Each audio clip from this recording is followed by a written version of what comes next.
think I can maybe be heard now. That's what happens when you take your mic out of your backpack and you go on mute. I'll recap a little bit of what I said just before I essentially was talking to absolutely nothing for the last few minutes. Wolves lose 99-88. Chris Finch is down giving his post-game remarks right now, calling out Anthony Edwards, saying that he needs to be better as the leader of the team. And I couldn't agree more. I thought Ant came out pretty lazy. He was 0 for 8, missed 2 gimme layups early on, which set a big-time tone for the Warriors' defense at the rim. I thought the Warriors, by the way, were excellent at the rim tonight. Really, really good.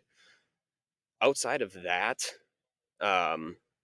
Finch also completely dogging on transition offense, which I could not agree more with. Just abysmal possessions in transition. The Wolves won the Lakers series on fast break points in transition offense, and they completely let that go this evening.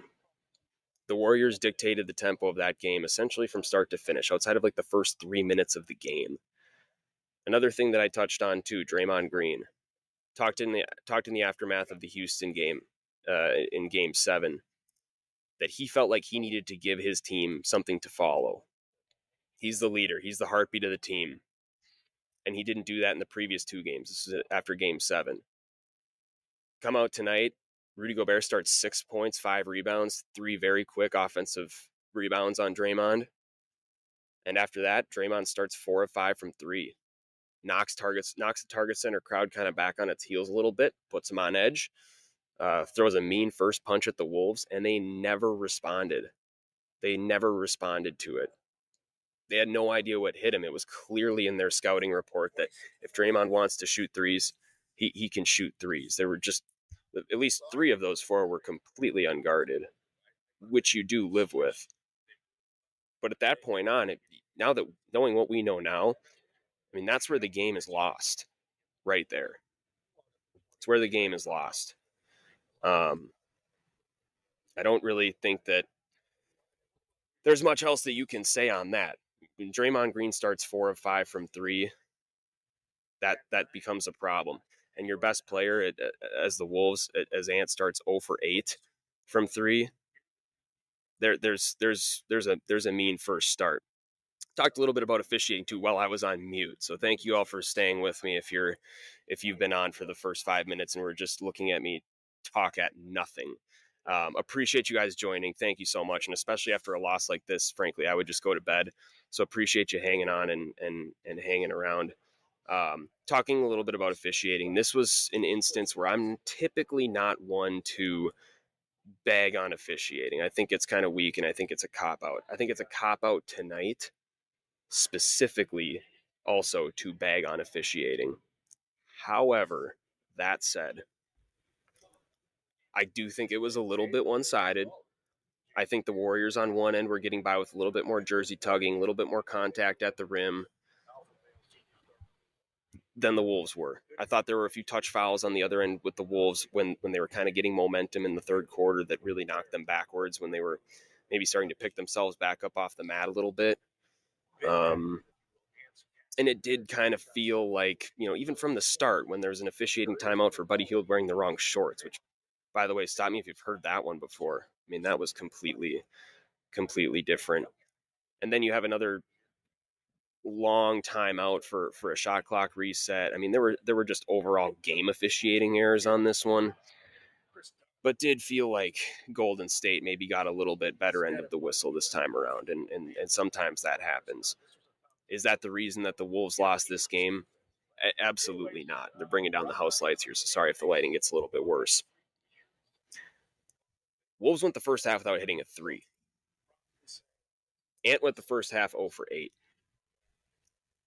The Wolves had I tweeted this up to Cadence. I'll fact check myself now.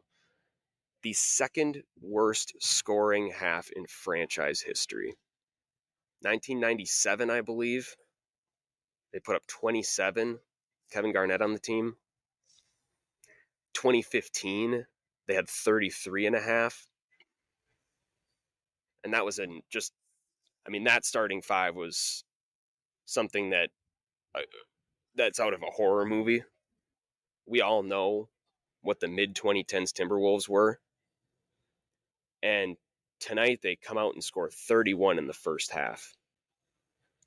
And after Draymond hit his first 4 threes, it was an ass kicking up and down the floor up until about 9 minutes left in the fourth quarter. You completely took yourself out of the game. Completely. Just to kind of recap where things went. I mean, the Wolves started out 31 points in the first half, one of their worst scoring halves in franchise history. Yeah, Brandon, worse than game 2 in LA, believe it or not. 31 points in the first half. And actually, you know what I'm going to do while we're here? I'm going to try out a little sharing of the screen. And I'm going to share this box score from 2015. Timberwolves 7-33 at the time, get blown out by the Charlotte Hornets. They scored 33 points. This is the last time that they had a first half this bad. Look at the starting 5. You have Thaddeus Young playing 32 minutes. You have Andrew Wiggins playing 32 minutes. I believe this was his rookie year. Gorgie Jeng playing 33. And you have a 52-point scorer, Mo Williams, playing 29. Look at those plus minuses across the board. Not good. Not good. I wonder if they maybe hit a 3 in the first half. That could possibly be. There's a pie chart of blame to go around here. I think a lot of it is Anthony Edwards. I think that Chris Finch is completely right in what he's saying in his post-game comments right now. You have to set a better tone, man. It's game 1. It's game 1. Robbie John Hummel, when did that become a thing, Leo? I have no idea. That is breaking news to me that we are putting that much respect on Robbie Hummel's name, but I can't argue with it. I think it might be warranted. Brandon, what do we do with Nah? I don't know, man. That was a completely brutal game from him tonight. It's been a brutal playoffs for him altogether. We can get into him in a little bit. One last thing on this one. When I say that this game was an ass kicking, there's a couple reasons for that. Not only were the Wolves just completely non-respondent to any punches that were thrown early on in the first half, I thought the Warriors played their tails off, man. Even with Pat Spencer in the game, I know there were some jokes made about that. They did a few things that completely mitigated the advantages that the Wolves had on paper. They gang rebounded, completely canceling out the Wolves' size. Every single rebound that came off of the rim was contested. They made the Wolves work for every single time that they wanted to end a possession. They contested every single drive.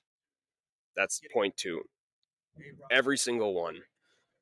They forced and begged the Wolves to shoot threes because why wouldn't you? You didn't hit a 3 until the third quarter. So they dared them to shoot threes. They kind of did. But at that point in time when the Wolves said, okay, let's go to the basket, the Warriors were shading every single drive with a help defender. And every drive went into 2 or 3 defenders. Especially when the Warriors went zone. They were just collapsing on every single thing that came inside the paint. It didn't work. And it's a little bit alarming, too. Because what if this 3-point shot is more of a trend? You want horror story? Go scroll down Ryan Eichten's Twitter feed. He was all over the 3-point issues tonight. I mean, this stretch that they've had over the last 2 games, shooting the basketball, you'd hope it doesn't become a trend. But if it stays close to this, if they're shooting 30% or lower game after game, this becomes a completely different series than what everybody thinks it is. If they can pull it together, then we're talking about a completely different team, and we're walking out of here with a Wolves win tonight. They shot 5% from 3 at the end of the third quarter. It was 5% from 3. They finished 17% from 3. They ended up shooting, I think, 39% from the field. Let's take a look at just some of the overall game stats here. Because they're something. Especially we'll take a look at some of the shot charts too. because those were also pretty funny. You go ahead and take a look at the right side of the screen. Anything beyond the arc on the Timberwolves side, not looking very good.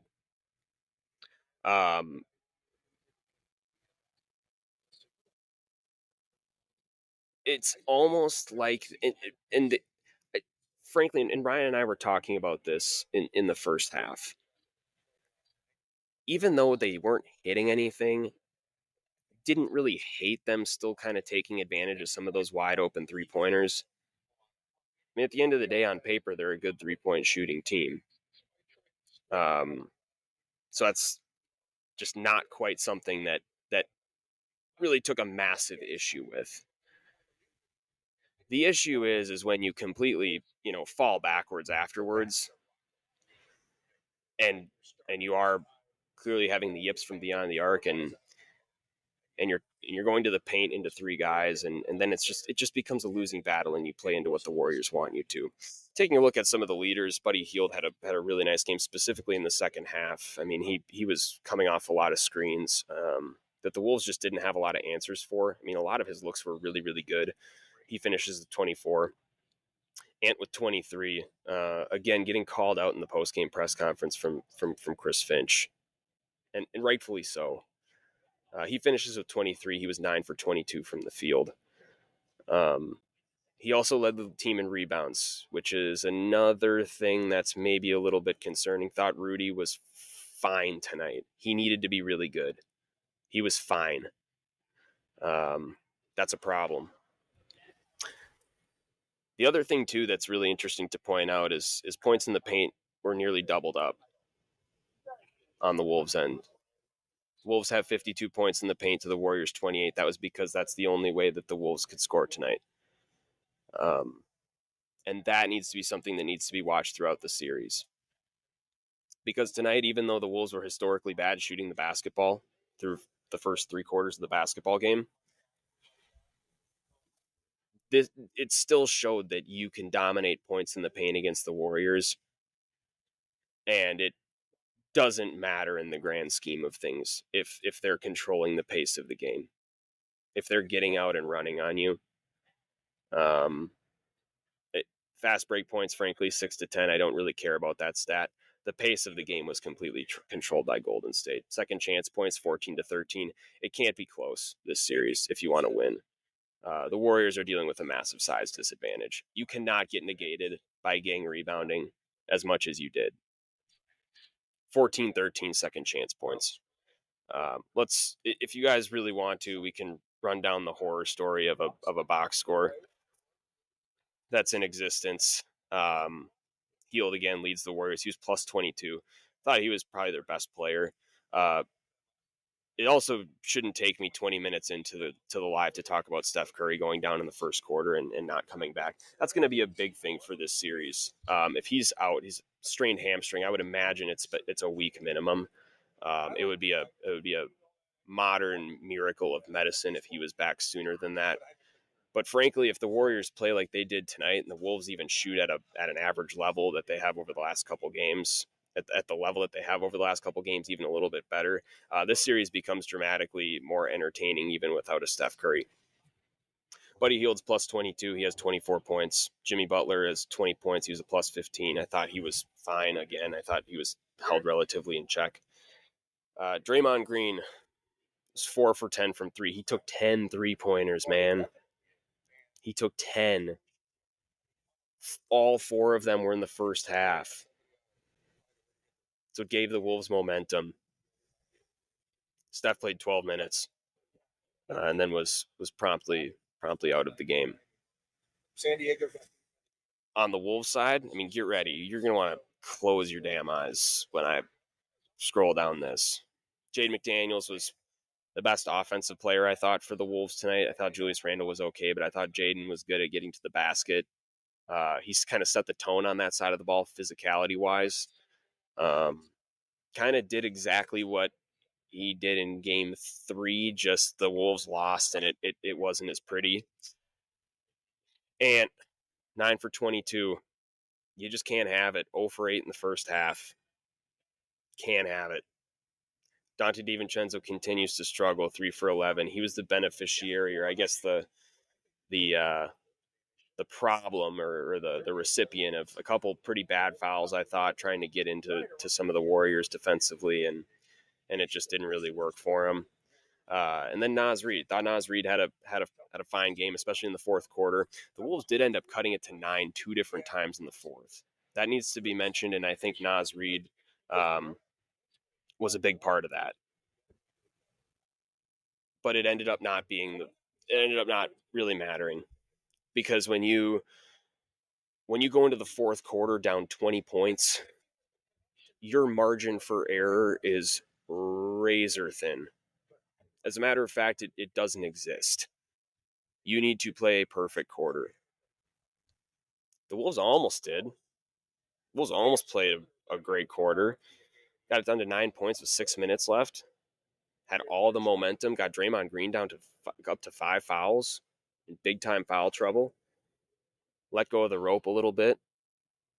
Got it back down to 9 with 3.5 minutes left.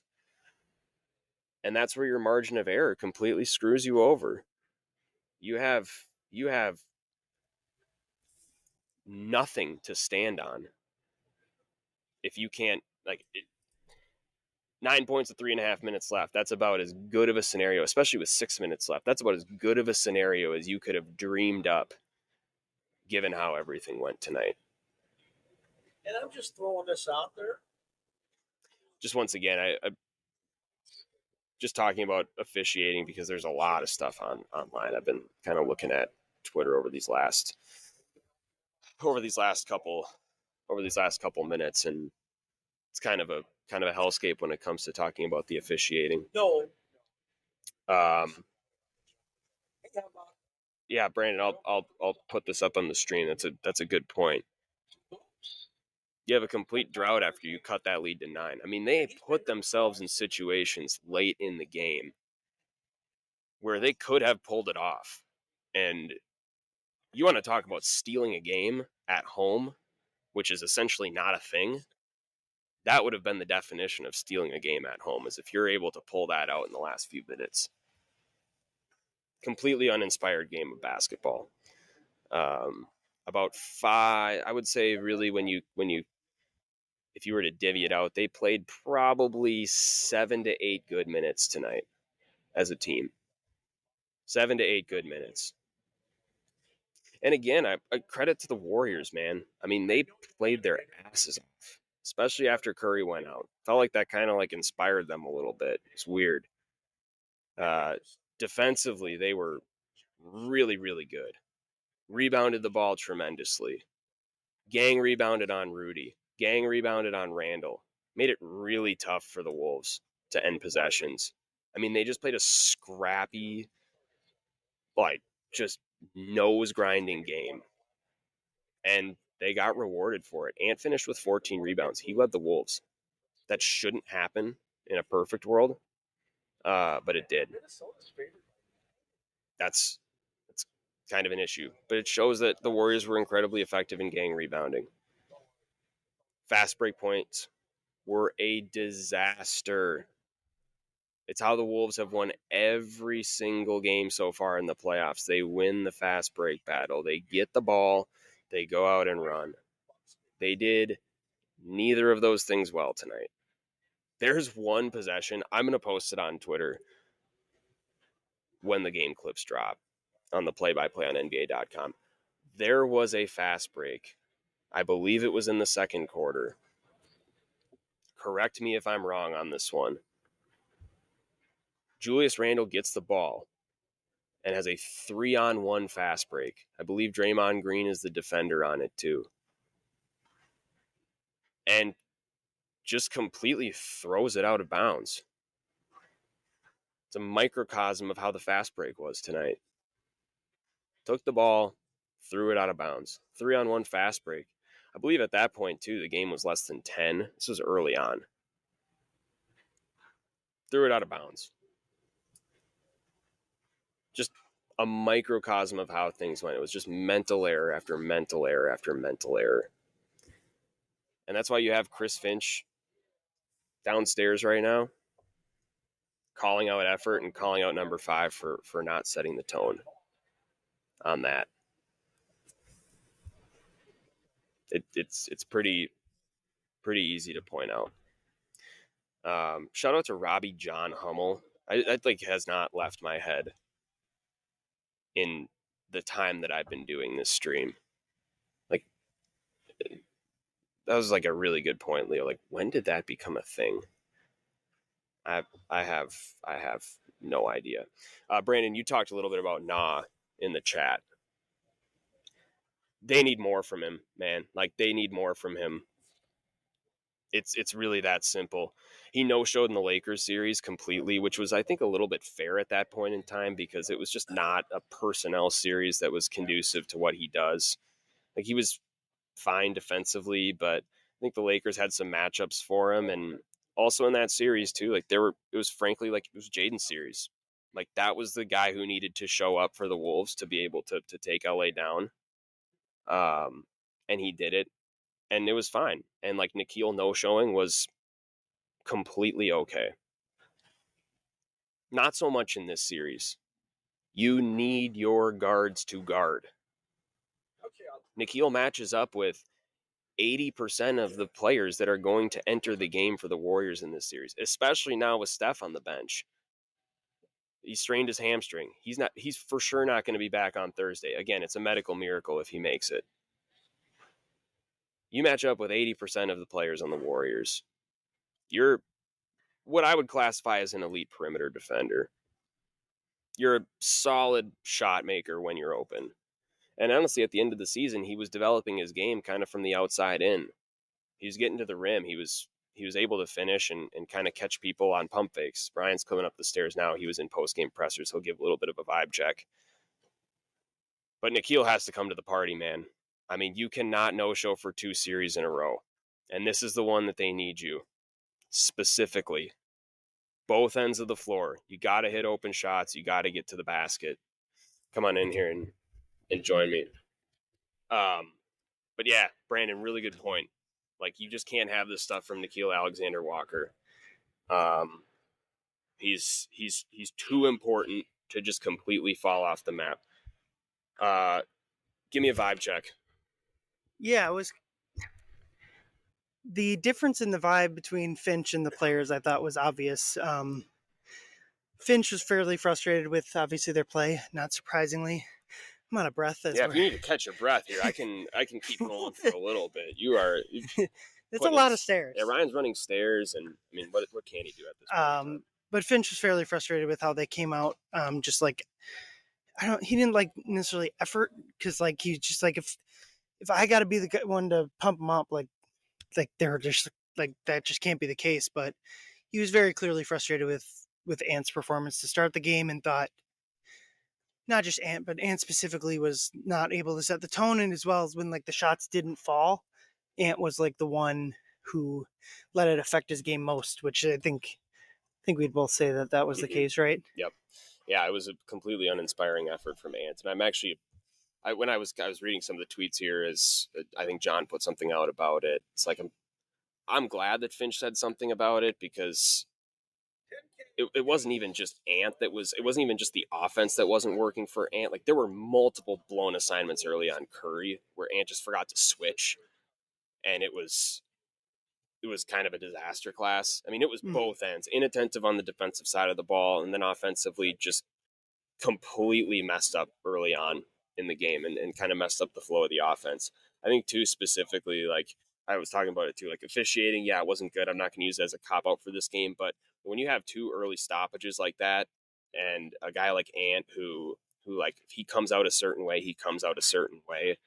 When you stop the game like that very early on, and it's just, he's a young player, he'll learn from this stuff. But when you have 2 massive stoppages like that and kind of breaks the play, and especially the momentum of the fans too, I think that was something that he also maybe fed off of a little bit, just by kind of seeing how the game unwound from that point on. Rudy was really the one who brought in the first quarter. It wasn't really anybody else. They kind of went away from him in the third quarter. I kind of thought that was a mistake because the Wolves were just not able to guard well enough with Rudy off the court. But Mike kind of said that at the beginning of the game, they're a bit too wound up, just that they had too much energy. And then on the podium tonight was Randall, Ant, and and Nas, and they didn't deny that, but were just more like their big thing was like we just got to play better, we just got to hit shots, and obviously like that's very true, and like the 3-point percentages and the shots in the paint are like the biggest example of that. Like you just if they're gonna shoot like that, like you're cooked, obviously. And I don't think any of us expect it to happen. I tweeted out like, no, never in the playoffs has a team shot 73 pointers in a 2-game stretch and made 16% of them or less like the Wolves have, and only twice in regular season history has that happened. Like the last 2 games, and they won one of them, and only lost by 11 tonight. Like they're doing like they just need to hit some shots. There's not a whole lot else. Like go look at the box score. Each team hit the same number of field goals, and the Wolves hit 2 more free throws. The difference in the game was that the Warriors hit a bunch more threes. And your margin for error in the fourth quarter, when you really started to come around and play a little bit better, is so razor thin at that point in time that you just can't make enough hay to get back into the game at that point in time, in terms as a Midwest colloquialism would be. I frankly would come away with a little surprised, just because I feel like Finch and the players would be a little bit flipped. I thought Finch would be like, well, we didn't make shots. We just got to play a little bit better. Come out next game, the energy levels will improve. And I figured the players would be like, Ant would take ownership and say, I didn't have enough energy. I came out a little flat, yada, yada, yada. And he did do that. He did take accountability for the bad game. But also, which I'm not, it's a lot of these times it falls into like, what else are they supposed to say category? Like you want them to come out and blast their own team? Of course not. But I think they're not admitting, like if they came out and said it was just missing shots, that would have been a frustrating talking point. But like them missing shots was a big thing. And I think they talked about the areas of the game where they need to improve as well. Yeah, Brandon, you mentioned TSJ minutes. Like, is that something that we would have moving forward? I don't think so. I mean, here's what I will say. Third quarter, Ryan and I were sitting next to each other. I was like, at this point, bring in Terrence Shannon, because you need someone who can, one, guard Buddy Hield, that hasn't been done effectively so far, and two, you just need energy. Like, you need someone to come in and pick the pace up a little bit. Do I think Draymond will pod tonight, Leo? Yeah, probably. I mean, let's be honest. They're back to the Four Seasons right now. He's probably setting up his ring light. Yeah, Julius did say he needs to do better rebounding. Needs more than 3 boards. I think that's true. The rebounding tonight was that was a big thing to me. Like they gave up, I think it was 16 offensive rebounds to the Warriors. I don't know if they got any more since I checked the stat, but those are going to be in trouble if they're not dominating the offensive glass. But I don't know how much you talked about it, but the biggest thing from the game might be that Steph is potentially injured. I put it as I talked about it a little bit and talked about the impact that it'll have in series. It'd be surprising if he's back within a week. But I mean, the other thing too is like, there are 2 trends for me that I thought were pretty concerning tonight moving forward. Is one, gang rebounding effectiveness for Golden State, making every single ending of a possession tough. That needs to pick up. I mean, and Gobert had 3 offensive rebounds in the first 6 minutes of the game, and they just didn't have that the rest of the way. Exactly, and they made it very tough to end any sort of possessions. That was number one, and then number 2 was like getting to the rim. Like once the Wolves were able to settle down and say, okay, we're not making threes, let's get to the rim, they're driving into 3 guys, and every single time it was incredibly physical. And that's where some of the officiating stuff, I think, kind of plays into it. I think maybe there could have been a couple more fouls called, but at the end of the day, you're playing right into the Warriors' hands. And when you're going to the paint, when you're a team like the Wolves, you double up the Warriors in paint points tonight, 52-28. That's important. But when you're driving into 3 guys and you're not hitting your outside shots, the Warriors are making it tough to, 1, get offensive rebounds, and 2, end possessions on the defensive end. Just because they lost the paint points battle doesn't necessarily mean they lost the paint. I think they bent tonight and they didn't break. And that's what they need to do all series long. If they're going to do this, they need Draymond Green to keep hitting threes at a 40% clip too, which I don't think is sustainable. I just thinking big picture, I'm not sure how much of what happened tonight carries over game to game. It's not a game that makes me any more worried about the rest of the season. Obviously, going down 1-0 lowers your chances to win the series, but I think the Wolves showed enough where I'm confident if they play well that they can win enough 4 of the next 6 games in the series. But they didn't play well, and so they lost. And I mean, the biggest, how long is Curry out? The Wolves are 10-point favorites on Thursday. That signals that, and Kerr kind of signaled that they aren't expecting him for game 2. Anything can happen. At least a week in my mind. It That would be a modern marvel of medicine if he came back within a they week. obviously haven't said anything. They're listing him day to day, as they should, because there's no reason to speculate. He'll get an MRI tomorrow. He could be back in a week. I mean, no one's hoping for this. He might have played his last minutes in the series. We don't know. But that's a huge swing point. If you're looking, Wolves are minus 130 favorites to win this series after being minus 180-ish before, minus 160 before the game. So that signals to me that like the expectation is Curry misses a couple games.